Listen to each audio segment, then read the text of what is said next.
अस्सलाम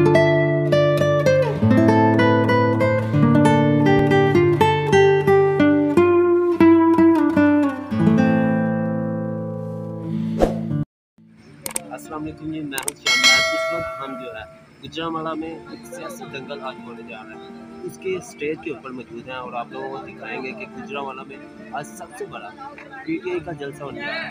इस जलसे में अहम जो फैसला है वो पीटीआई हुकूमत की तरफ से मुतवक्किल है। तो आप लोग देख रहे होंगे कि बहुत बड़ा स्टेज जो है यहाँ पर सजाया गया है और यहाँ पे इमरान साहब आज स्पीच करेंगे।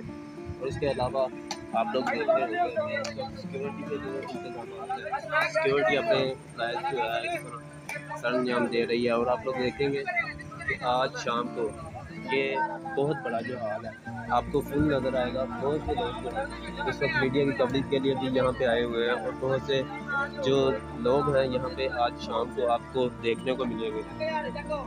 तो आइए आज की इस वीडियो में हम आप लोगों को ये स्टेज और ये सारा स्टेडियम आप लोगों को दिखाते हैं।